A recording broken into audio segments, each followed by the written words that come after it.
UCC के बारे में बहुत लोगों को कंफ्यूजन है। कुछ लोगों को लगता है यूसीसी आएगा तो घुसपैठी अपने आप भाग जाएंगे, कुछ लोगों को लगता है यूसीसी आएगा तो धर्मांतरण रुक जाएगा, कुछ लोगों को लगता है यूसीसी आएगा तो जनसंख्या नियंत्रण हो जाएगा, कुछ लोगों को लगता है यूसीसी आएगा तो चर्च में जाके प्रेयर नहीं कर पाएंगे, कुछ लोगों को लगता है यूसीसी आएगा तो नमाज नहीं पढ़ पाएंगे और अपना त्यौहार नहीं मना पाएंगे। इसलिए मैं सरकार से निवेदन करता हूं, तत्काल लॉ कमीशन का चेयरमैन का पद भरें। लॉ कमीशन इस समय खाली है, चेयरमैन वहां कोई है नहीं, और तत्काल लॉ कमीशन को बोलें कि यूसीसी का ड्राफ्ट बना के पब्लिश कर दें।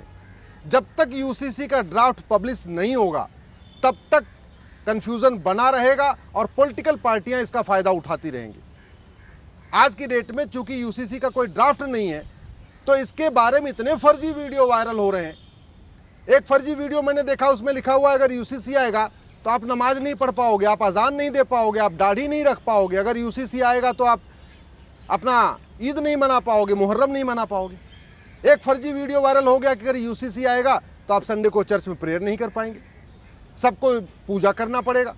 एक वीडियो वायरल हो रहा है कि अगर यूसीसी आएगा तो सबका विवाह का तरीका एक हो जाएगा, सबको साथ फेरे लेने पड़ेंगे।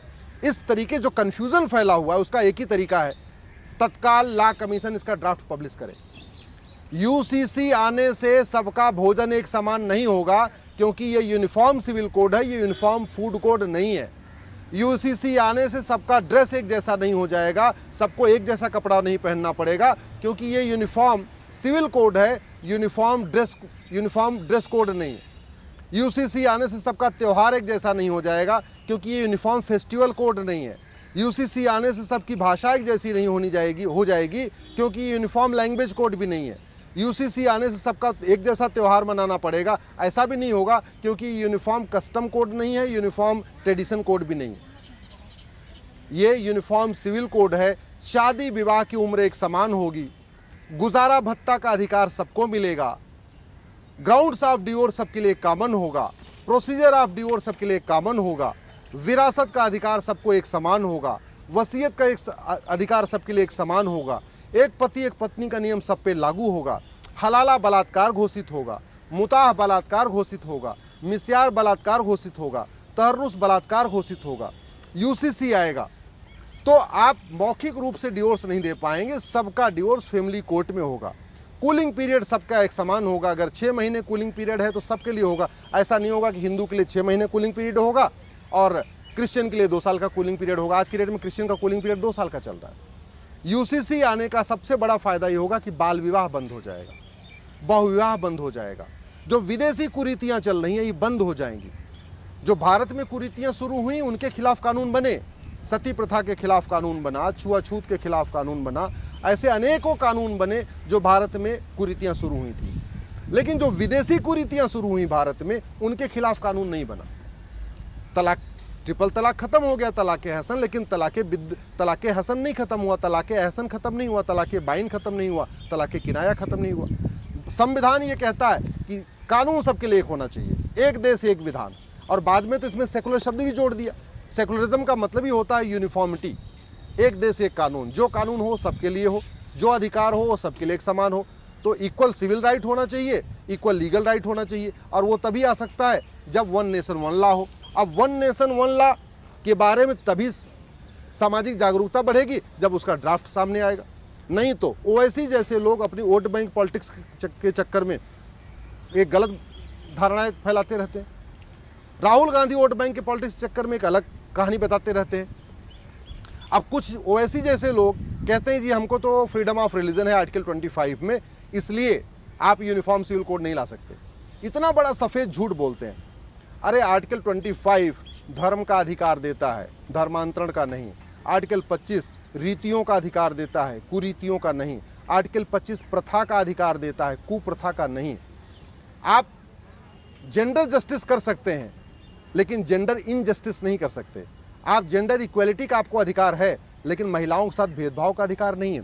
इसलिए कोई नियम कानून जो भेदभाव करता हो संविधान उसकी इजाजत नहीं देता। क्रिश्चियन मैरिज एक्ट 1872 वाला चल रहा है, उस समय संविधान तो था नहीं, अंग्रेजों ने मनमाने तरीके से बना दिया, उसमें महिला पुरुष में भेदभाव कर दिया। पारसी के लिए जो चल रहा है 1936 का पारसी मैरिज एक्ट चल रहा है, उस समय भी देश आज़ाद नहीं हुआ था, अंग्रेजों ने मनमाने तरीके से बना दिया, संविधान था नहीं, तो इसलिए महिला पुरुष को एक समान अधिकार नहीं, माता पिता को एक समान अधिकार नहीं। शरीयत एक्ट अंग्रेजों ने 1937 में बनाया, उस समय भी देश आज़ाद नहीं हुआ था, भारत में संविधान तो था नहीं उस समय। तो उस समय अंग्रेजों ने क्या किया, पति पत्नी को एक समान अधिकार नहीं दिया, माँ भाई बहन को एक समान अधिकार नहीं दिया, माता पिता को एक समान अधिकार नहीं दिया। ये तो जो हिंदू मैरिज एक्ट है जो 1955 में बना, संविधान लागू होने के बाद बना, उसमें इक्वालिटी का ध्यान रखा गया, माता पिता को एक समान अधिकार, भाई बहन को एक समान अधिकार, पति पत्नी को एक समान अधिकार, बेटे बेटी को एक समान अधिकार। और इसी बात को लेकर नेहरू जी में और डॉक्टर अंबेडकर में बहुत विवाद भी हुआ था। डॉक्टर अंबेडकर का ये कहना था, बाबा साहब अंबेडकर का ये कहना था कि जब भारत में संविधान लागू हो चुका है और आर्टिकल 44 कहता है कि यूनिफॉर्म सिविल कोड होना चाहिए, आर्टिकल 14 कहता है इक्वलिटी बिफोर लॉ, आर्टिकल 15 कहता है कि किसी से साथ भेदभाव नहीं होगा, 16 कहता है सबको इक्वल अपॉर्चुनिटी मिलेगी और 44 कहता है कि यूनिफॉर्म सिविल कोड होगा।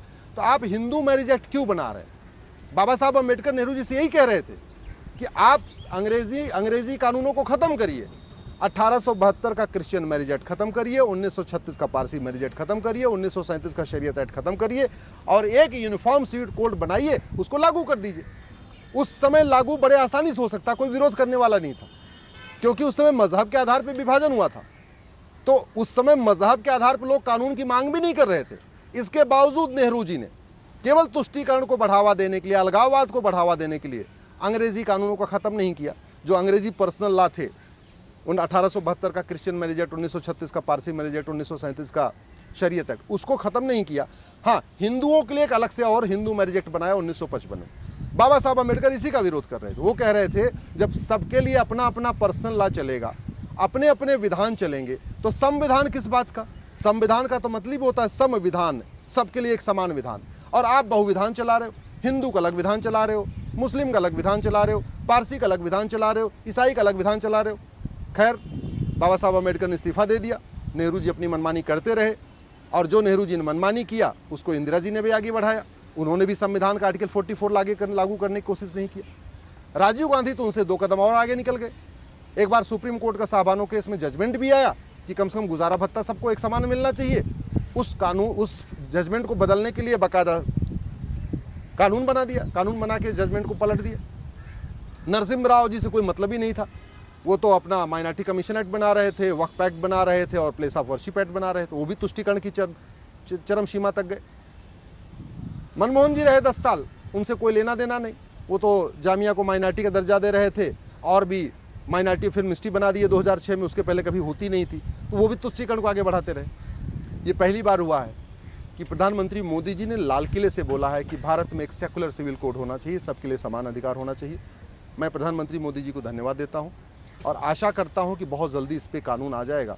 लेकिन मैं आग्रह करता हूँ, एकाएक पार्लियामेंट में कानून मत ले आइए, बल्कि आप कानून बना के इसका ड्राफ्ट पब्लिश करा दीजिए। या तो एक जुडिशियल कमीशन बना दीजिए और फटाफट उनको बोलिए 1 महीने के अंदर इसका ड्राफ्ट बना दें। अदरवाइज लॉ कमीशन में चेयरमैन का पद खाली पड़ा हुआ है, मेंबर तो हैं लेकिन चेयरमैन है नहीं वहाँ पे एक चेयरमैन अपॉइंट कर दीजिए। और अमेरिका का सिविल कोड देख लें, सिंगापुर का सिविल कोड देख लें, चाइना का सिविल कोड देख लें, जर्मनी का सिविल कोड देख लें, जापान का सिविल कोड देख लें, दुनिया के कई, फ्रांस का सिविल कोड देख लें। ज़्यादातर दुनिया के देशों में यूनिफॉर्म कॉमन सिविल कोड चलता है, वहाँ का सिविल कोड देख लें। मेरा ये मानना है कि भारत में जो यूसीसी आए वो उसमें उसका नाम यूनिफॉर्म सिविल कोड की बजाय उसका नाम रखना चाहिए भारतीय नागरिक संहिता, भारतीय नागरिकता संहिता। उसमें 10 चैप्टर रखना चाहिए। Chapter 1 age of marriage, chapter 2 grounds of divorce, chapter 3 procedure of divorce, chapter 5 grounds of maintenance, chapter 6 procedure of maintenance. एक चैप्टर विरासत के ऊपर होना चाहिए, एक चैप्टर वसीयत के ऊपर होना चाहिए, एक चैप्टर एडॉप्शन पे होना चाहिए, एक चैप्टर गार्जियनशिप पे होना चाहिए और एक पति एक पत्नी का नियम सबके लिए होना चाहिए। और मेरा ये मानना है एक चैप्टर पेरेंटिंग के लिए भी होना चाहिए, पेरेंट्स केयर के लिए भी होना चाहिए, क्योंकि माता पिता की देखभाल कौन करेगा, कैसे करेगा। और एक चैप्टर होना चाहिए जनसंख्या नियंत्रण के लिए, कि हम दो, हमारे दो, सबके दो। और इस यूनिफॉर्म सिविल कोड पे कठोर दंड का प्रावधान होना चाहिए कि जो न माने उसको कम से कम 5 से 10 साल की सजा मिले।